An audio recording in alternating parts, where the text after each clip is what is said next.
오늘도 와주셔서 감사드리고요. 바로 사연 읽어보겠습니다.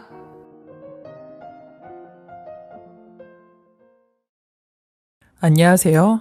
저는 올해로 58살이 되었고 대형마트에서 일을 하고 있는 여자입니다. 어느덧 올해도 얼마 남지 않았는데요. 요즘엔 왜 이렇게 나이 드는 게 빠른지 노래 가사말처럼 세월이 야속하기만 한 나날들을 보내고 있어요. 제가 58년을 살면서 이루어 놓은 게 하나도 없다 보니 다른 사람들보다 나이 먹는 게 더 아쉬운 것 같아요.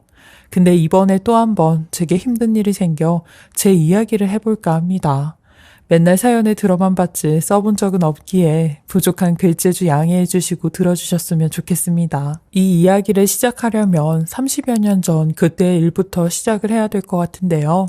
제가 시집 식구들과 처음 인연이 닿은 건 병원에서였어요.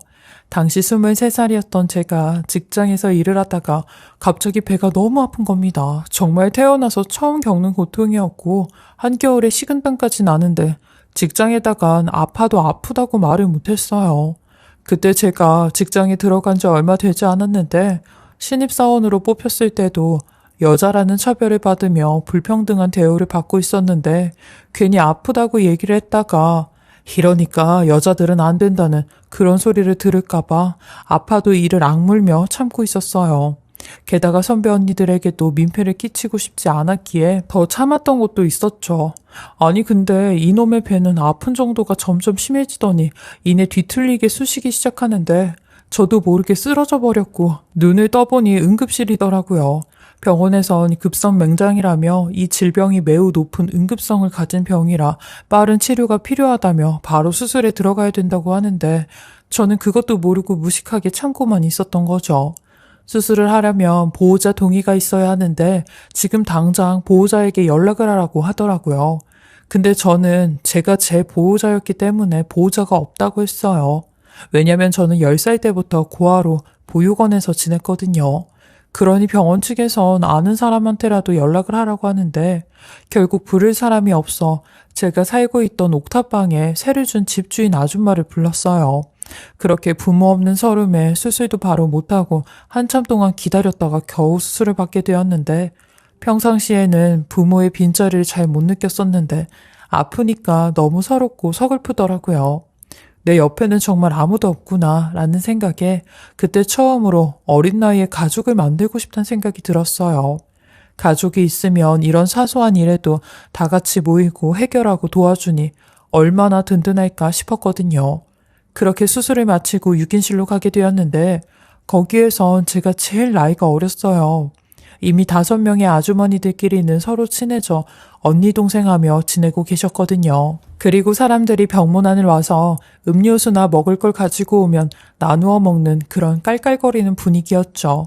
제가 수술을 마치고 입원실로 들어가니 무슨 신입이라도 온 것 마냥 다들 궁금해서 저만 쳐다보고 있는데 그땐 저도 수술이 막 끝나 몸이 너무 아파서 진통제를 더 놔달라고 했던 때라 그 아주머니들하고 이런저런 얘기를 할 그런 컨디션은 아니었어요. 그래서 제 자리는 아예 커튼을 치고 있었고 가스가 나올 때까지 해야 하는 걷기 운동 시간 외에는 계속 커튼을 치고 있었죠. 그 아주머니들도 막 시끄럽게 떠들다가도 한 번씩은 조용히 말을 했는데 그때가 제 얘기를 할 때였어요. 아무리 조용히 얘기한다고 해도 그 좁은 병실에선 말하는 소리가 다 들렸는데 왜 저러고 커튼을 치고 나오지도 않고 있냐는 그런 말들을 하셨죠. 저는 그러거나 말거나 신경 쓰지 않고 있었는데 하루는 어떤 인상 좋은 아주머니 한 분이 제 자리에 쳐져 있는 커튼을 살짝 제치며 아가씨 이거 두유인데 이것 좀 먹어봐. 그리고 웬만하면 이 커튼 좀 치고 같이 얘기도 좀 하고 그래. 병원에서 혼자 그러고 있으면 우울하고 심란한데 아줌마들하고 웃고 떠들면 별로 그런 생각도 안 드니까 퇴원할 때까지는 웃다가 가요. 라고 하시는데 저도 그 말에 알겠다고 했어요. 이렇게까지 말씀을 하시는데 거기다 대고 싫다고 거절하기가 좀 그랬거든요.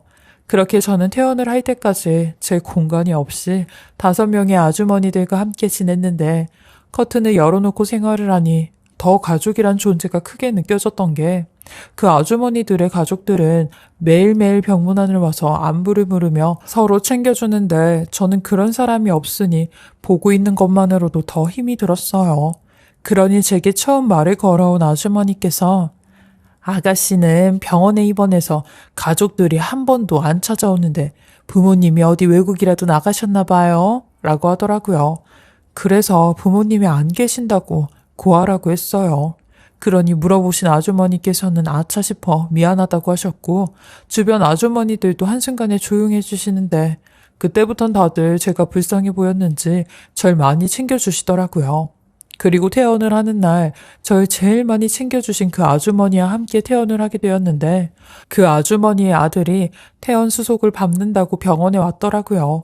그래서 아주머니께서 저한테도 본인 아들을 소개시켜 주셨는데 느낌에 그냥 인사만 시키는 게 아니라 대놓고 저랑 이어주려고 하는 것 같았어요. 막 본인 아들 어떠냐며 한번 만나볼 생각 없냐고 하셨거든요. 그렇게 저는 병원에서 연이다 아주머니 아들과 만나게 되었고 이 사람과 4년 연애 끝에 결혼을 하게 되었어요. 수술을 받기 전 나도 가족을 만들고 싶다라고 바랬던 제 소망이 현실로 이루어지게 된 거죠. 저는 남편과 4년 동안 만나면서 시어머니와도 정말 가깝게 지냈는데 시어머니는 절 항상 진심으로 대해주셨어요. 제가 고아이다 보니 많이 안쓰러워하시고 딱하게 여기셨지만 단 한 번도 제 앞에서 티를 내지 않으셨고 늘 한결같이 대해주셨는데 저도 너무 감사했어요. 심지어는 시어머니랑 밖에 나가면 사람들이 다들 저를 모녀지간으로 볼 정도였는데 나쁘지는 않더라고요. 이런 시간들이 쌓여 결혼을 하니 저는 더 좋았던 게 서로 알아가려고 하지 않아도 이미 서로에 대해 많이 알고 있으니 그런 시간이 필요하지 않았죠. 뭘 좋아하고 뭘 싫어하는지 다 알고 있었으니까요. 그래서 결혼할 때도 제 사정을 잘 알고 계신 시어머니는 제게 혼수나 예단은 일절 요구하지 않으셨어요. 대신에 조건이 하나 있었는데 몇 년 동안만 시댁에서 같이 살다가 분가를 하라는 그런 조건이었죠. 저야 시부모님께서 그렇게 하라고 하면 당연히 네 하고 해야 되는 입장이었지만 되려 저는 그 제안이 좋았어요. 맨날 혼자서만 지내던 제 삶에 가족이라는 온기가 돌았고 매일 저녁 퇴근을 하고 집에 들어가는 게 설레일 정도였거든요. 아마 저희 시어머니는 제게 그걸 느꼈으면 해서 그런 제안을 하신 것 같았어요. 한 번은 제가 시어머니에게 이런 걸 물어본 적이 있었어요. 어머님은 왜 이렇게 저한테 잘해주시는 거냐고요.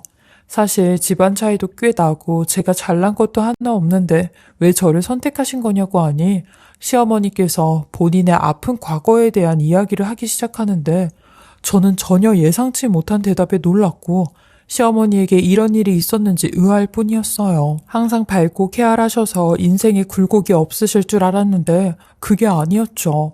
원래는 남편 위로 누나가 한 분 있었대요. 근데 시어머니가 남편의 누님을 시장에서 잃어버리는 바람에 여태까지 실종이 된 상태로 살아왔다는 겁니다. 죽었는지 살았는지도 모르고 살아왔다는데 그때 남편 누님 나이가 4살밖에 안 되었대요. 그래서 시어머니는 고아로 자랐을 본인 딸을 생각해 저한테 잘해주고 싶었다고 하시는데 그 말을 듣곤 저도 가슴이 아팠고 잠깐 시어머니의 진심을 오해해서 죄송스러울 뿐이었어요. 저 또한 시어머니에게 딸 같은 며느리가 되도록 항상 노력을 한다고 했죠. 저희 부부도 결혼을 하니 연애를 할 때랑은 다른 분위기였는데 연애할 땐 매일 저녁마다 헤어지는 게 아쉬워 헤어지기 싫다고 했었는데 결혼을 하니 이젠 그런 일도 없고 주말엔 하루 종일 붙어 있을 수도 있어 좋기만 했어요. 저희 부부끼린 전혀 문제가 없었는데 제가 문제였죠. 부모 복이 없는 저는 부모가 될 복도 없었는지 임신이 안 돼서 병원에 찾아가니 제가 아이를 낳을 수 없는 몸이라는 겁니다. 그 소리를 듣곤 남편뿐만 아니라 시부모님에게도 죄송스러워 고개를 들 수가 없었어요. 기껏 고아인 저를 며느리로 맞았는데 이런 며느리가 여자 노릇도 못하니 제가 얼마나 미울까 싶었고 애가 없으니 남편하고도 끈끈한 정이 안 붙었어요. 결혼을 하고 보니 부부 사이에서도 또 다른 정이라는 게 존재하더라고요. 게다가 남편은 시아버님이 돌아가시면서 물려준 가업으로 더 바쁜 생활을 하였는데 집에 와서까지 일을 하니 저랑은 대화를 할 시간도 부족했죠. 어쩔 때는 저보다 비서랑 더 많은 대화를 나누었는데 제가 이런 걸 좀 서운해하면 시어머니는 본인 아들 편에 들며 남자가 큰일 하는데 자잘한 걸로 신경 쓰게 하지 말아라. 네 남편이 지금 놀고 있냐? 그런 거 일일이 따지고 들면 네 남편 큰일 못해 라며 하루가 멀다 하고 이런 말을 하셨는데 원래는 결혼하고 몇 년만 시댁에서 살다가 분가를 하기로 했던 약속은 시아버님이 돌아가시면서 무산이 되었고 저희가 시어머니를 모시고 살아야 되는 상황이 왔어요. 그러니 저는 남편과 겪는 갈등이 더 배가 되어 시어머니와도 갈등을 겪기 시작했죠. 그리고 사실 제가 남편과 시어머니에게 이런 사랑을 처음 받아봤다가 갑자기 무관심해지니 남편의 비서에게까지 질투를 느끼곤 했어요. 한 번은 그 둘의 사이를 저 혼자 오해해 의심을 품고 남편을 찾아간 적이 있었는데 남편이 비서와 단 둘이 호텔에 들어가는데 그걸 보곤 내가 이럴 줄 알았다 라고 생각해 이 둘을 가만 안 둔다는 심정으로 호텔방을 쳐들어갔는데 세상에 거기서 남편이 외국인 바이어랑 미팅을 하고 있었던 겁니다. 저는 그것도 모르고 문을 발로 차고 나오라며 소리를 지르고 난리를 쳤으니 망신도 그런 개망신이 없었죠. 결국 제 객기로 그 바이어와의 계약은 깨지게 되었고 이 일로 남편이나 시어머니는 절 완전히 의심병 환자로 취급을 하였어요. 특히 시어머니가 제게 엄청나게 뭐라고 하시며 너 그거 병이다. 아니 왜 멀쩡한 우리 아들을 의심하고 있냐고. 멀쩡히 돈 벌어가지고 오는 네 남편을 그렇게 잡고 싶냐? 어? 왜 의심해? 왜 그래? 라고 하시는데 죄송하다며 눈물만 흘렸네요. 남편에게도 미안하다고 하며 이제 두 번 다시 의심하지 않을 테니까 화 좀 풀라고 애걸복걸을 해도 남편은 제게 오만 가지 정이 다 떨어졌다며 저를 쳐다보지도 않는데 몇 년 동안 거의 무늬만 부부로 지내며 아슬아슬하게 결혼 생활을 유지해 나갈 때쯤이었어요. 하루는 제가 점심 약속이 있어 밖에 나갔다가 집에 들어왔는데 저희 시어머니가 마루 한가운데서 주무시고 계시는 겁니다. 그래서 시어머니를 깨워 방에 들어가 주무시라고 하는데 이상하게 시어머니가 축 처져선 아무런 반응이 없는 겁니다. 저는 너무 놀라 시어머니를 좌우로 흔들어가며 일으키려고 하는데 그 순간 시어머니 몸에서 쪽지가 하나 툭 떨어졌고 저는 그 쪽지를 다 읽고는 말이 안 나와 그 자리에 주저앉고 말았어요. 그 쪽진 저희 남편이 남긴 쪽지였는데 시어머니가 지금 고혈압으로 뒷목을 잡고 쓰러지신 거라며 훈일은 저보고 알아서 처리를 하라는 겁니다. 그리고 엄마가 여태 당신을 잘 챙겨주었으니 이제부터는 당신이 엄마를 챙겨줄 때가 됐다며 우리 엄마를 좀 부탁한다고 하는데 대체 이게 다 무슨 소리인가 싶었어요. 그리고 더 기가 막혔던 건 마지막 줄엔 언젠간 본인이 돌아올 테니 그때까지 자기를 찾지 말아달라는 말을 써놓은 겁니다. 그 쪽지를 보곤 남편에게 화가 났다는 것보다 무슨 일이 생겼구나 하는 짐작이 들었고 일단은 급한 시어머니 먼저 병원에 모시고 가고 그러고 나서 남편에게 연락을 해봐야겠다 싶었어요. 그때 당시 남편이 사업을 하는 사람이었기에 핸드폰이 있었거든요. 근데 역시나 남편은 전화가 꺼져 있었고 쪽지 속 내용처럼 연락 자체가 안 되어버렸는데 회사를 찾아가니 회사 또한 문이 굳게 닫혀져 있는 겁니다. 근데 더 황당했던 건 건물 경비원의 말이었는데 남편의 회사가 벌써 문을 닫은 지 한 달이 넘었다고 하는 겁니다. 혹시 챙겨갈 게 있어서 온 거냐며 이미 늦었다고 빚쟁이들이 돈 될 만한 건 다 가지고 가서 아마 별거 없을 거라고 하는데 이 말을 시어머니한테 어떻게 알려야 될지 도통 모르겠더라고요. 이미 시어머니는 너무 늦게 병원에 찾아간 탓에 한쪽은 쓸 수 없는 편마비가 되었고 지팡이가 없으면 아예 걷지를 못하시는 지경이 되었죠. 경찰에 신고를 해도 돈에 관련된 범죄 실종이 아닌 이상 일반 성인 실종은 기다리라는 말밖엔 해줄 수가 없다고 하는데 정말 절망 그 자체였어요. 저는 혹시나 시어머니가 쓰러지기 전에 남편에게 무슨 말을 들은 게 있는지 물어봤는데 시어머니는 없다고 하더라고요. 본인도 믿을 수가 없다며 대체 이게 무슨 날벼락인지 모르겠다고 하는데 저도 같은 심정이라고 했어요. 그리고 저는 이런 시어머니를 모시며 한 20년을 남편만 목이 빠져라 기다리고 살았어요. 시어머니를 요양원에 맡기고 싶어도 그럴 수가 없었던 게 저를 구해준 시어머니에게 배신을 하는 것 같아 남편 말대로 시어머니는 제가 모시고 있었어요. 시어머니는 저랑 같이 사는 내내 항상 제 눈치를 보곤 했는데 가끔 시어머니 때문에 화나는 일이 생기다가도 시어머니가 안쓰러워 화난 마음이 진정이 되곤 했죠. 남들한테는 20년 동안 남편도 없이 혼자 시어머니를 모시고 있다고 하면 다들 미쳤다고 왜 모시고 사냐고 하지만 제가 시어머니에게 받아왔던 사랑과 정을 생각하면 이렇게 사는 게 맞는 건지 알았습니다. 비록 남편이 20년 동안 나타나지 않아도요. 그리고 작년 시어머니께서 끝내 살아생전 본인 아들 얼굴을 보지 못한 채 지병으로 돌아가시게 되었는데 저 또한 끝까지 시어머니의 며느리로서 상주 역할을 다했어요.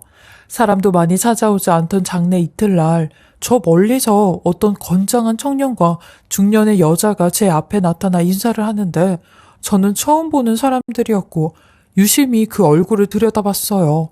그런데 얼마 뒤 제가 아는 사람까지 나타나 경악을 금치 못하게 되었는데 남편이 20년 만에 제 앞에 모습을 드러낸 겁니다. 그리고 그제서야 옆에 있던 중년의 여자가 누군지 알게 되었는데 그 여자는 바로 제가 그렇게 의심하고 의문을 품었었던 남편의 여비서였습니다. 그리고 그 옆에 건장하게 서 있던 20대로 보이는 청년은 그 두 사람의 아들이었죠. 그걸 보는데 정말 어이가 없어 입이 다물어지지가 않았어요. 제가 그렇게 그 두 사람을 의심하고 불륜 사이라고 외쳤지만 아니라며 저만 의부증 있는 여자로 몰아갔던 시어머니가 정말 원망스럽기까지 했어요. 이미 돌아가셨는데 이제와 돌아가신 분께 책임을 지라고 할 수도 없고 분통만 터져오는 그때 남편 놈이 더 혈압을 올리는 듯 시어머니의 편지와 유서를 각각 보여주는데 이걸 당신이 어떻게 가지고 있냐고 했어요.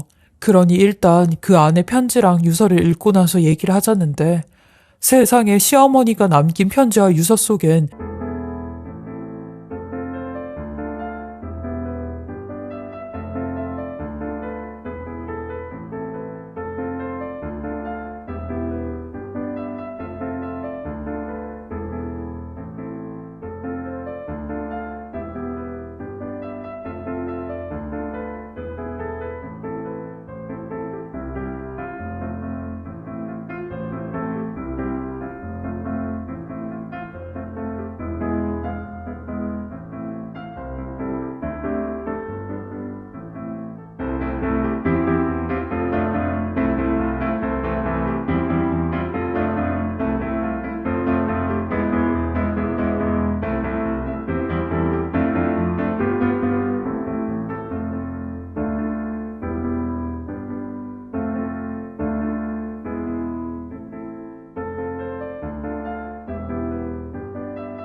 제가 그동안 알지 못했던 20년간의 비밀이 그대로 적혀져 있었는데 사실 시어머니는 이 두 사람 사이를 20년 전부터 알고 있었더라고요.